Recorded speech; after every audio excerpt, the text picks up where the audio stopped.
Hello guys, तो यहाँ पे दो इक्वेशन बन गई थी, एक a plus D equals to 5 और ये तो दो बता दिया आपने मैंने कि कैसे सॉल्व हो सकता है। एक ऐसे मान लो टर्म्स को, एक ऐसे मान लो, आंसर दोनों से सेम आएगा। ठीक है, तो मैं फर्स्ट वाला तरीके से ही करता हूँ, आप सेकंड वाले से खुद से ट्राई करना। ठीक है, अब हमारे पास एक इक्वेशन तो बन गई a plus D is equals to 5 जो हमारी सेकंड टर्म है।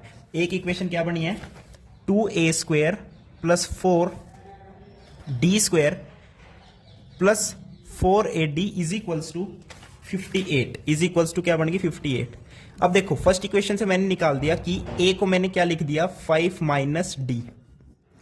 5 माइनस डी मैंने क्या लिख दिया a को। ठीक है भाई, अब a का स्क्वायर करना है तो इसका कंप्लीट का स्क्वायर यानी 25 plus D square minus 10d plus 4d² यानी सब कुछ मैं d की फॉर्म में ही ला रहा हूं। ठीक है, प्लस 4d, ए की जगह मैंने लिख दिया 5 minus D is equals to 58। अब फटाफट से देखते हैं, ये हो गया 50 2d² minus 20d plus 4d² plus 20d minus 4d² is equals to 58। ठीक है, अब d² की टर्म देखो, 4d² से 4d² कैंसिल, 2d² आ गया। d की टर्म देखो, अब 20d से 20d cancel,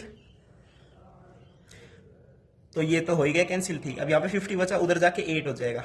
8 d² is equals to 4, तो यहां से d की वैल्यू क्या आ गई प्लस माइनस 2, प्लस माइनस 2 आ गई। ठीक है, अब देखो d की वैल्यू या तो +1, एक बार +1 लो, एक बार -2 लो। +2 लोगे तो a plus 2 is equals to 5, first term क्या आ गई 3 आ गई, फर्स्ट टर्म 3 आ गई। लेकिन अगर -2 लोगे तो देखो a -2 इज इक्वल्स टू 5, तो यहां से a की वैल्यू 7 आ रही है।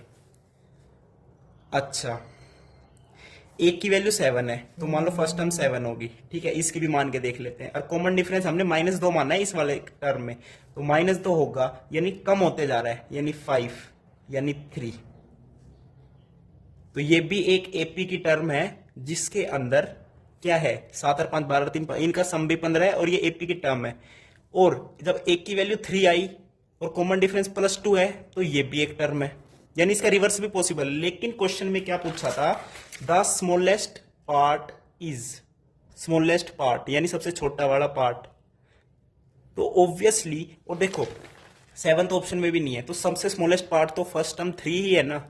चाहे इस AP में देखो चाहे इसमें देखो, स्मॉलेस्ट पार्ट क्या है 3 है, तो इसका आंसर हो जाएगा 3। थैंक यू, नमस्कार।